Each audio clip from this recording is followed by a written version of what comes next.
சிறகடிக்க ஆசை சீரியலோட upcoming promo என்ன அப்படிங்கிறத பார்க்கலாம். இப்போ ரோஹிணியோட ஒரு உண்மை வெளியே தெரிய வருது. அது என்ன அப்படின்னு பார்த்தீங்கன்னா, ரோஹிணி இப்போ சொந்தமாக பார்லர் வச்சுருக்கேன் அப்படிங்கிற மாதிரி தானே கதை விட்டுக்கிட்டு இருக்காங்க. அது இல்லை, பொய் அப்படிங்கிற உண்மை தாங்க தெரிய வருது.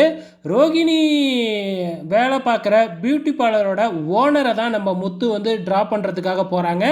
அதுவும் பார்லருக்கே போய் ட்ரா பண்ணுறாங்க. அப்போ காசு வாங்கிறதுக்காக மேலே போகிற நம்ம முத்துவுக்கு எல்லா உண்மையுமே தெரிய வருது. ரோகிணி இந்த பார்லருக்கு ஓனர் இல்லை, இந்த அம்மா தான். ரோகிணி இதில் வேலை தான் பார்க்குது அப்படிங்கிற உண்மை நம்ம முத்துவுக்கு தெரிய வருது.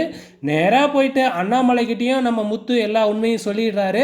ஆனால் இதெல்லாம் தெரியாத ரோகிணி அப்படியே வந்து பயங்கரமாக கதை விட ஆரம்பிக்கிறாங்க.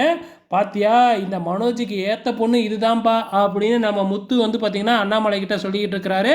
வெயிட் பண்ணி பார்க்கலாம், நாளைக்கு ஒரு பிரளயமே நடக்க போகுது.